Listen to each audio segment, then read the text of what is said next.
হাসপাতালে রোগীরা বিনা চিকিৎসায় মরছে কেন? মানিক শাহ জবাব চাই। রাজ্যের স্বাস্থ্য দপ্তরের ক্রমবর্ধমান দুর্নীতি কেন? মানিক শাহ জবাব চাই। রাজ্যের স্বাস্থ্য দপ্তর চাই জবাব দাও।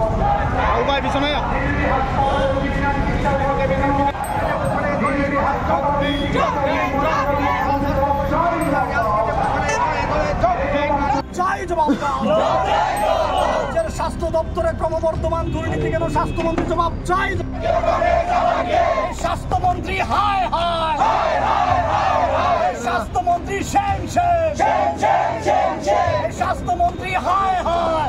জবাব তোমায় দিতে হবে, জবাব তোমায় দিতে হবে, নইলেই সংগ্রাম, নইলেই বিক্ষোভ।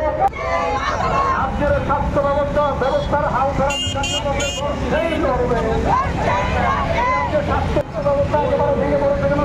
জবাব চাই।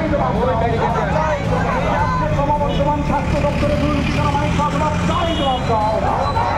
এই রাজ্যের জিবিপি হাসপাতালে রোগীরা বিনা চিকিৎসায় মরছে কেন? মানিক শাহ জবাব চাই। জবাব দাও। এই রাজ্যের চিকিৎসা ব্যবস্থায় ভর্তির ক্ষেত্রে দুর্নীতি কেন? মুখ্যমন্ত্রী জবাব চাই। জবাব দাও। রাজ্যের 1 নম্বর জিবিপি হাসপাতালের মধ্যে রোগীরা বিনা চিকিৎসায় মরছে কেন? মুখ্যমন্ত্রী জবাব চাই। জবাব দাও। জিবিপি প্রদেশ কংগ্রেস জিন্দাবাদ, সদর জেলা কংগ্রেস জিন্দাবাদ। রাজ্যের স্বাস্থ্য দপ্তরের হাল ফেরাতে জাতীয় কংগ্রেস লড়ছেই লড়বে। রাজ্যের মানুষের স্বাস্থ্য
Health Minister step down.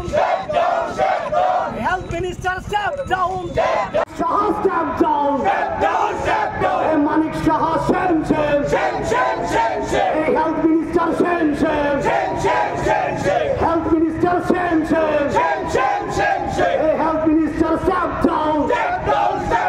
AGPT হাসপাতালে রোগীরা বিনা চিকিৎসায় মরছে কেন? স্বাস্থ্যমন্ত্রী জবাব চাই। জবাব দাও।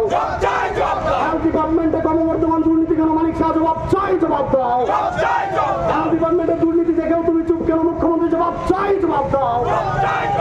স্বাস্থ্য স্বাস্থ্যমন্ত্রী গদি ছাড়ো, স্বাস্থ্যমন্ত্রী গদি ছাড়ো, health minister step down, health minister step down. সদর জেলা কংগ্রেস কমিটির উদ্যোগে স্বাস্থ্য ব্যবস্থার যে বেহাল, আমরা মানব মৌলিক অধিকার যে আমাদের জনজীবনে স্বাস্থ্যের খুব গুরুত্বপূর্ণ।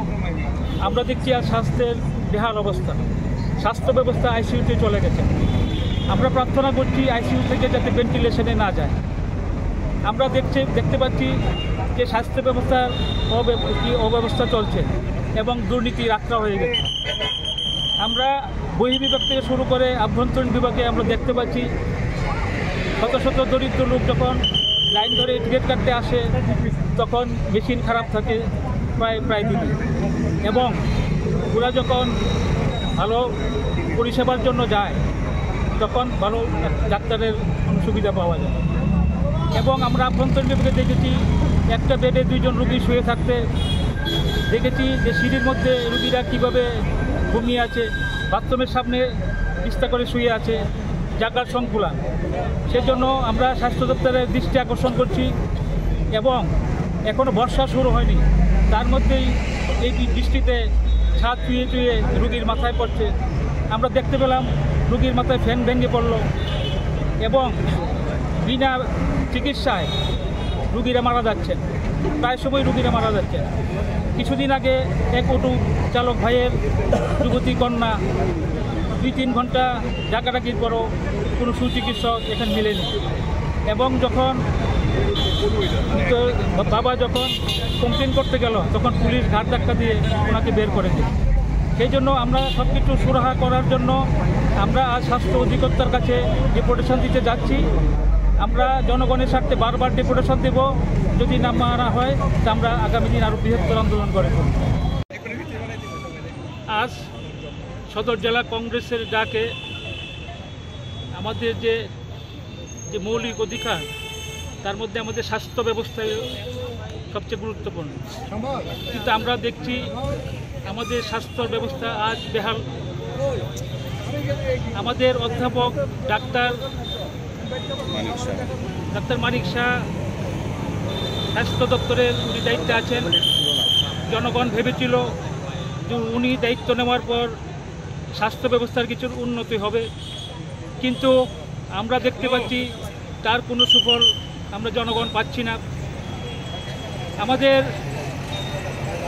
যে মেন রেফারেল হাসপাতাল জিবিপি, বাহির বিভাগ থেকে আরম্ভ করে অন্তর বিভাগ সব কিছুই আজ খুব খারাপ অবস্থায় চলছে। আমরা দেখেছি শত শত দরিদ্র রোগী যখন লাইনে দাঁড়িয়ে থাকে তখন মেশিন নষ্ট হয়ে যায় এবং শত শত রোগ খুব পরিশ্রম করেও ভালো ডাক্তারের কোনো পরামর্শ পাচ্ছে না। এবং বহির্বিভাগে আমরা দেখেছি যে শত শত রোগী বেডের অভাবে বারান্দায় শুয়ে আছে, সিঁড়িতে শুয়ে আছে, বাথরুমের সামনে পড়ে আছে, তাদের কোনো হেলদুল নেই।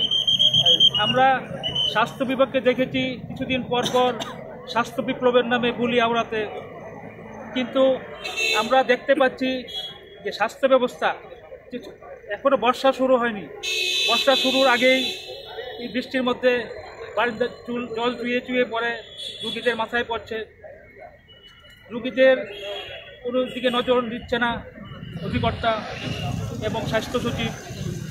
আমরা দেখতে পাচ্ছি যে আমাদের জেলা স্বাস্থ্য কেন্দ্রগুলিতে এবং উপস্বাস্থ্য কেন্দ্রগুলিতে যখন মায়ের তুলে শিশুরা পালস পোলিও খাওয়ার জন্য লাইনে দাঁড়িয়ে থাকে তখন ডাক্তারবাবুরা এবং স্বাস্থ্যকর্মীরা পূজা নিয়ে ব্যস্ত।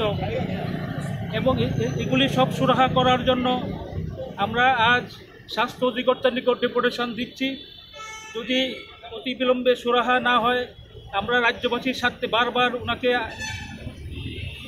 আন্দোলন করব ওনার সামনে, এবং রাজ্যবাসীর স্বার্থে অনতি বিলম্বে যাতে তার সুরাহার ব্যবস্থা করা হয় তার জন্য আমরা সদর জেলা কংগ্রেস কমিটি থেকে দাবি জানাচ্ছি।